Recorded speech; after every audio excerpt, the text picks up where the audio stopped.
Hello. I've not been able to make many videos lately, I'm afraid, partly because of rubbish health and partly because things have been a bit crazy. But hopefully things have calmed down a bit now. I just wanted to try out something today. I want to take some white paints that aren't watercolours and try mixing them with watercolour paints to see if I can tint them and if they'll still retain their properties. So I've got some white Winsor Newton Designer's Gouache paint, the Frank Bourgeois emulsion paint, which is similar to acrylic, but it dries matte and it's got a good surface for putting other media over the top of. I've got white acrylic gouache, again, which dries matte, but isn't as good as the Flashe paint for putting other media over the top of. And also I've just gone and grabbed some acrylic paints as well while I'm at it. So that's professional acrylic white, and then a cheaper acrylic white paint from Amsterdam. So what sparked this was talking with someone about whether it was possible to enjoy the qualities of Flashe paint without having to buy all the different colours. And I just wondered if you'd already got watercolour paints, how much you could use those to colour the other paints. Obviously, because we're mixing with white, I wouldn't expect to be able to get really dark colours, but I'll have a play around. I'm using the Mission Gold Pure Pigment set just because I can use them straight from the tubes, and they're quite highly pigmented paints. And I'm just going to use my messy tear-off palette pad for doing the mixing on. So I'll start off with some Permanent Red Deep from Mission Gold.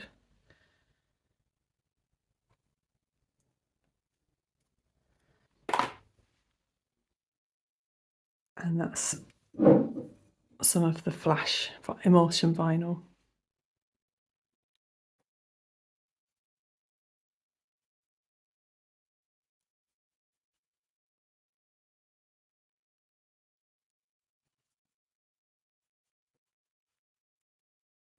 So that's tinted it quite well.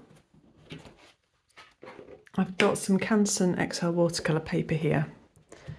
I think what I'll do is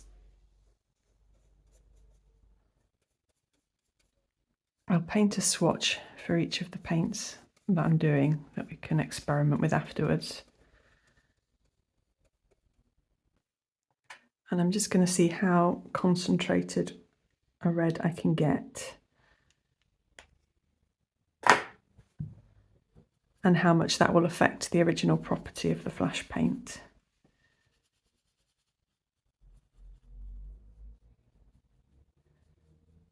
Because obviously the more proportion of watercolour that's in it, the more it's going to have the properties of watercolour.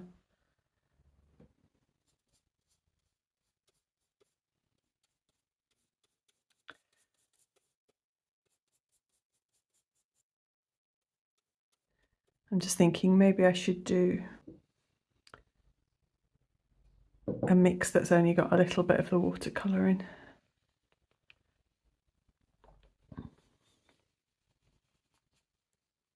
So we can see at which stage the property changes at.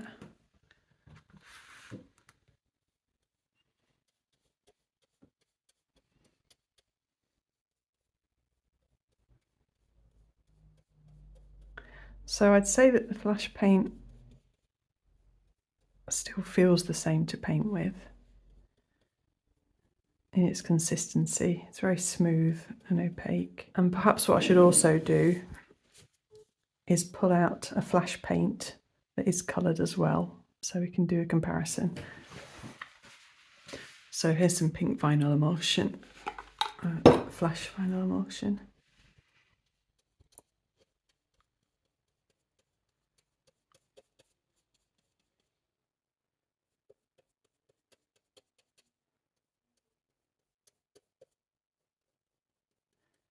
So I haven't mixed any water in with any of these other than a tiny bit of water on the brush after washing it out. Okay.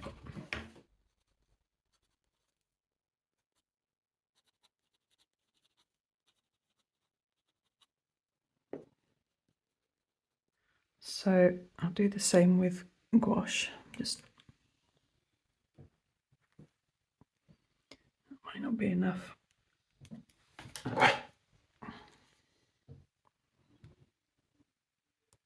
Oops, separated a bit. I've just done the gouache again because I wasn't happy with the consistency of the first one. It's with how it separated a bit. Okay, that's better.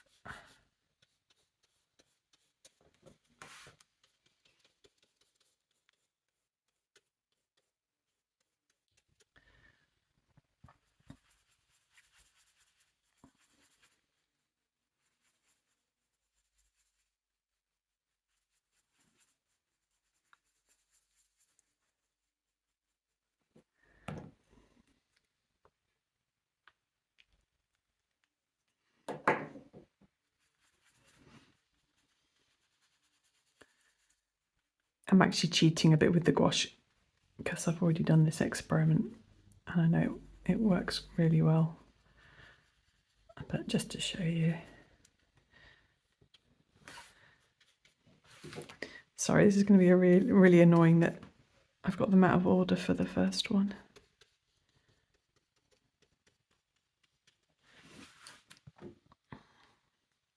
And then we'll just make it as concentrated as possible.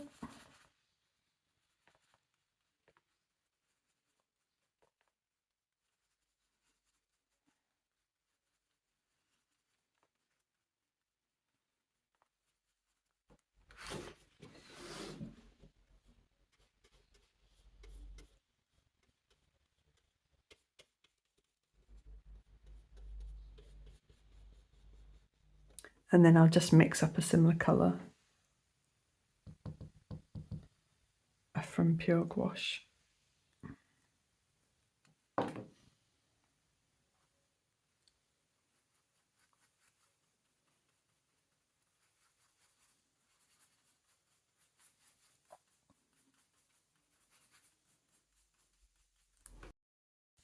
I've picked too warm a red, but it'll be enough to give us a comparison of the quality of it. Okay, next I'll try Holbein acrylic gouache.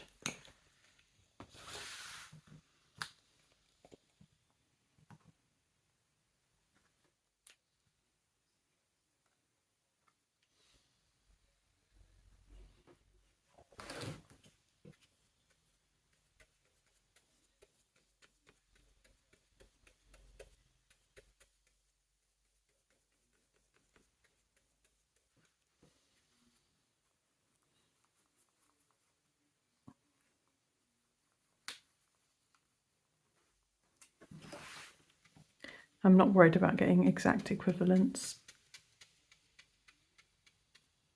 It's just to give us a rough idea.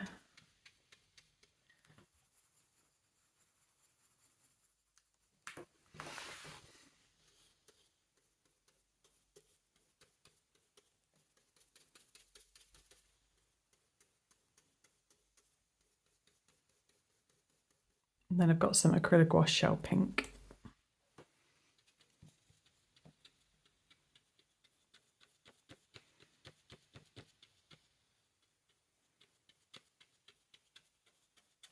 And then I've got Winsor & Newton Professional Acrylic.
Right, well that's got enough colour in it for us to see it anyway.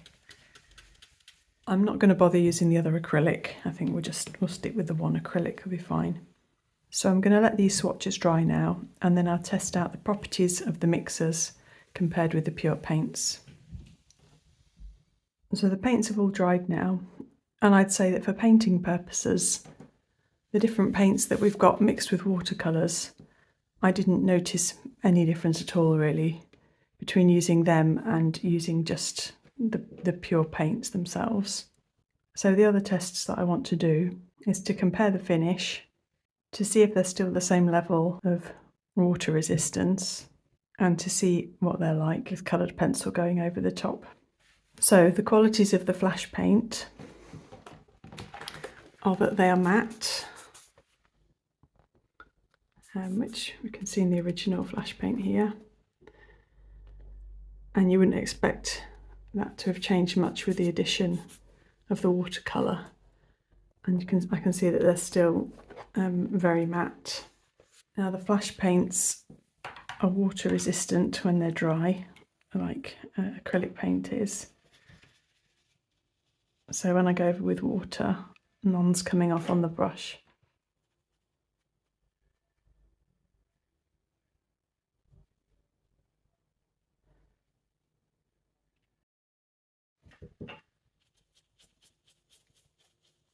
So with the least concentration of watercolour paint, none of the paint seemed to be coming off, lifting off on the brush. With the strongest concentration of watercolour paint though, quite a bit of the pigment was lifting up, and you can see when I paint on the edge that the watercolour is lifting out of that mixture. With the pale one, there's not much coming off, if any. And with the medium one, we get a little bit coming off, but not too much. And then the other thing I wanted to do was just to see how pencil goes over the top. So with the Flashe paints, they take pencil really nicely. And I wouldn't particularly expect this to change with the addition of watercolour. No, that's still really nice over the top.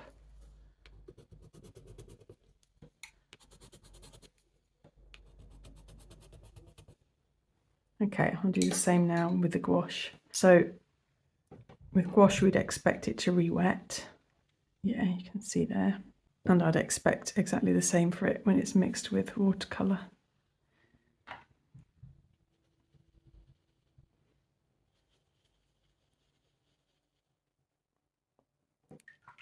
So yeah, as you'd expect, they all re-wet like the gouache. And they're matte like the original designer gouache as well, which you'd expect. And the pencil goes nicely over the gouache and also goes nicely over when it's mixed with watercolour.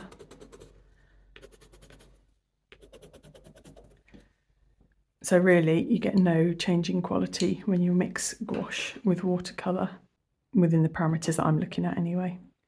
Then the Holbein Acryla gouache. This also dries matte, and all of the others are matte as well. Now the Acryla gouache doesn't re-wet with water, so we'll see what it does. So with the strongest one, you can see that some of the watercolour is washing out of it. A little bit with the medium mix.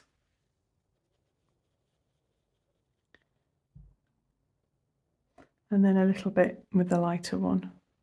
Now usually pencil doesn't go down as well on Acryla gouache. It just doesn't stick as strongly.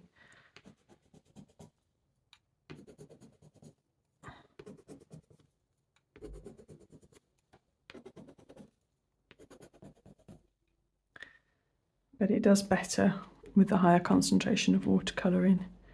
which I guess is what you'd expect because pencil goes down fine over watercolour. And then the last one, acrylic.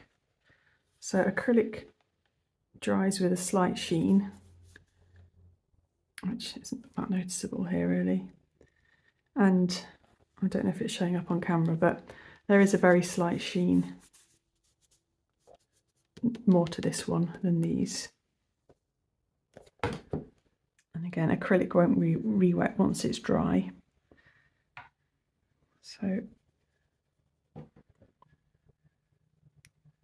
So not much is re-wetting actually with even the strongest mixture with watercolour. That's interesting. Very little from the medium and almost nothing from the light. And then pencil doesn't stick amazingly well to acrylic, not too bad.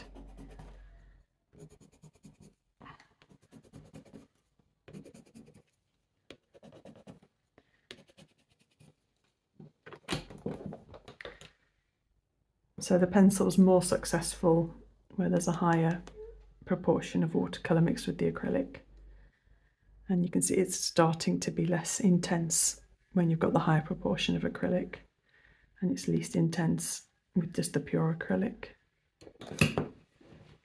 So yeah, that's all I wanted to play with really. In conclusion, I'd say that with the Flashe paints, they do mix beautifully with watercolour. You can tint them to quite a high strength of colour, just mixing them with watercolours. But the high proportion of watercolour, you are going to lose its water resistant properties. Though if you're just interested in painting with more pastel coloured Flashe paints, then you can definitely get away with the watercolour mixers. I think gouache is where mixing with watercolour is probably the most successful because the properties stay the same. And even with quite a high proportion of watercolour mixed with the gouache, you still get the opaque finish of the gouache on its own. You can definitely tint the Acryla gouache with watercolour, though it does lose some of its water resistant properties. And the acrylic was pretty successful as well actually. It tints really well and it retains most of its water resistant properties. So yeah, if you've got a limited budget and you've already got watercolours, I think this is a nice way to play with different mediums if you just have the whites of these different mediums and play around with the watercolours that you've already got. As long as you're aware that the higher proportion of watercolour you mix with the water resistant paints, you will lessen the water resistant property. So I hope that was helpful for some people. Just an interesting little experiment. Thanks ever so much for watching. Bye.